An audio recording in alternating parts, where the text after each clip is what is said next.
Bonjour Monsieur le Ministre. Bonjour. Alors, vous venez de démissionner du gouvernement gabonais et vous avez lancé une association. Parlez-nous de cette association et de ses ambitions. J'ai lancé un cadre qui est désormais mon cadre de réflexion et d'action, une organisation non gouvernementale dénommée Union pour la Nation, l'intégrité, le travail et l'égalité, en abrégé UNITÉ, dont l'idéal, c'est la promotion et la défense des 4 valeurs démocratiques que sont la démocratie, les droits de l'homme, l'état de droit et la bonne gouvernance. Le concept stratégique de l'ONG L'Unité, c'est la transformation. Transformation qui s'opère autour de 6 transformations opérationnelles, sur lesquelles je reviendrai tout à l'heure un peu plus en détail. Je voudrais préciser que dans le cadre de la défense de ces 4 valeurs démocratiques, au service de la paix et de la prospérité pour tous et pour chacun, l'ONG Unité s'est fixé des objectifs immédiats et des objectifs à court, moyen et long terme. Dans l'immédiat, il s'agit d'aider les victimes du carnage qui se passe aujourd'hui au Gabon, depuis le 31 août 2016, mais aider aussi bien les victimes que les ayants droit de ces victimes. Ceux-là même qui ont perdu de parents, ceux qui ont été victimes d'agressions, qui ont été gravement blessés et condamnés à vivre avec un handicap, ceux qui ont perdu des biens et ceux dont les parents sont portés disparus. Et les différentes victimes et leurs ayants droit, nous sommes en train de travailler, de recenser ces victimes, de recenser également ceux qui ont subi de pertes matérielles pour que nous puissions rapidement boucler notre rapport et le déposer devant les juridictions compétentes dans les pays occidentaux et aussi à la Cour pénale internationale. Et nous savons que cette même Cour pénale internationale et certaines juridictions étrangères sont saisies par d'autres organismes, d'autres organes et d'autres personnes. Et nous savons qu'en la matière, généralement, il va être procédé à faire en sorte qu'il y ait une jonction de procédure.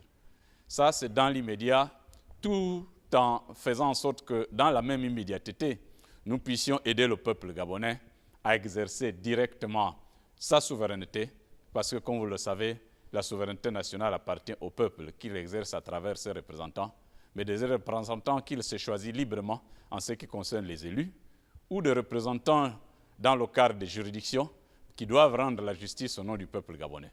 Or, comme l'on peut constater aujourd'hui au Gabon, il n'y a pas de représentants librement choisis par le peuple gabonais, le peuple souverain. Et bien sûr, la juridiction constitutionnelle qui est chargée de rendre la justice au nom du peuple gabonais, le peuple gabonais a demandé que cette juridiction constitutionnelle puisse procéder à un récoltage transparent de voix bureau de vote par bureau de vote sur la base des procès-verbaux. La Cour constitutionnelle n'a pas répondu à cette question fondamentale du peuple et elle a éludé cette question, a préféré faire une parodie de proclamation. Elle est donc ainsi disqualifiée et ne peut donc plus rendre justice au nom du peuple gabonais.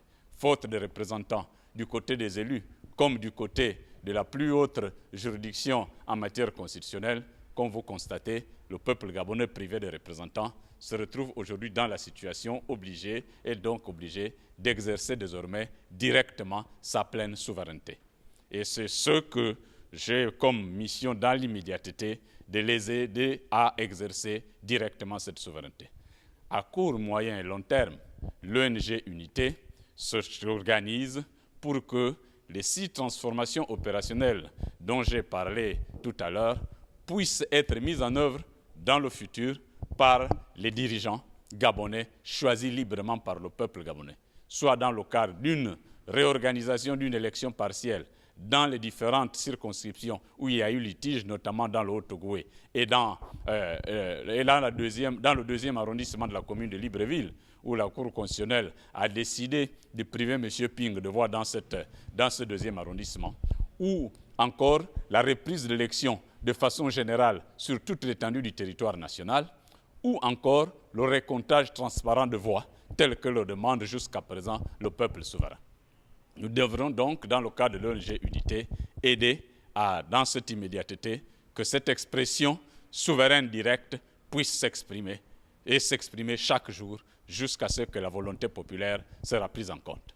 Et dans le cadre, donc, je disais tout à l'heure, du court, moyen et long terme, il y a la mise en œuvre de 8 transformations opérationnelles, de 6 transformations opérationnelles.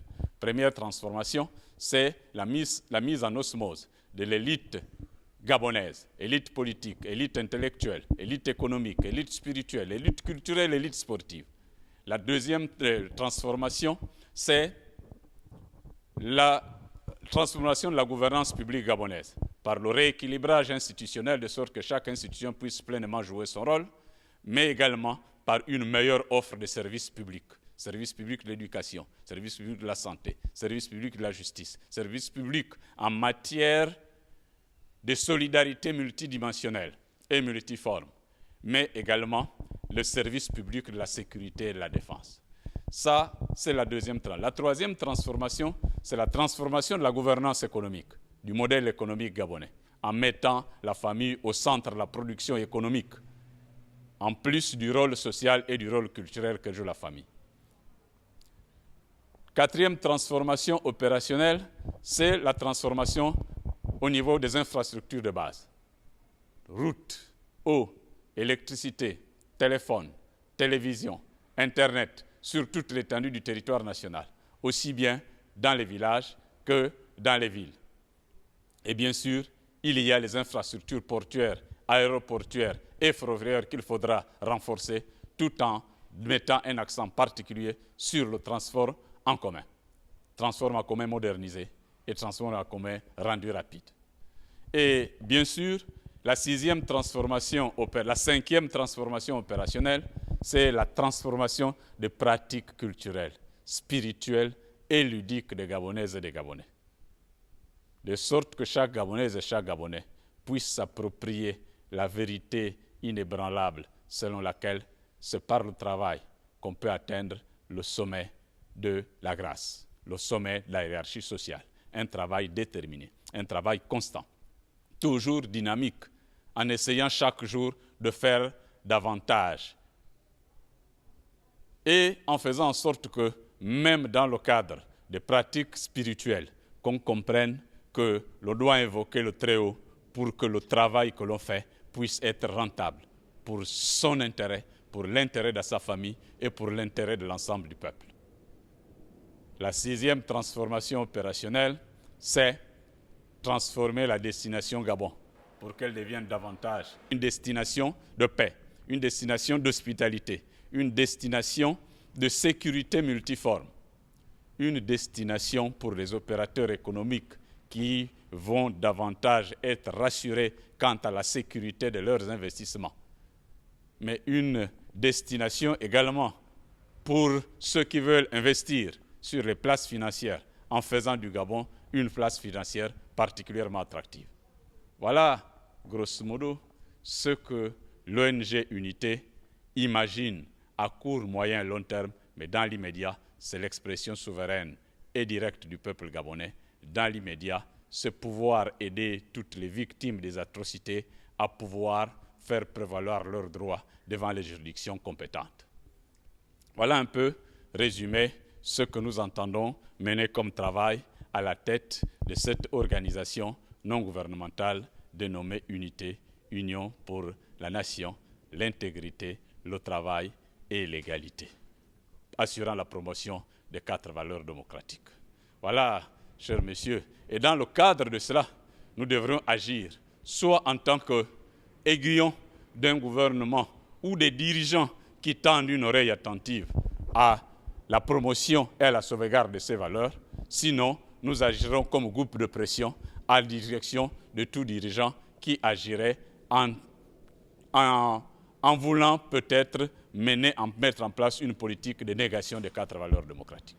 Maintenant que vous n'êtes plus ministre du gouvernement de Ali Bongo Ondimba, est-ce qu'on doit vous considérer comme un opposant ou comme un nouveau soutien de Jean Ping? J'ai toujours été et je demeure un soutien du peuple gabonais. vous êtes actuellement en France. Est-ce que c'est un asile politique qui commence ou alors il y a un retour programmé vers le Gabon? Il y a un retour programmé, je dois absolument repartir au Gabon. J'ai refusé de prendre le statut de réfugié politique parce que je risquerais d'être privé d'exercice de mes droits politiques. Donc je dois repartir au Gabon et ce retour au Gabon est conditionné par la finalisation de mon travail pour que le peuple gabonais puisse recouvrer sa pleine souveraineté.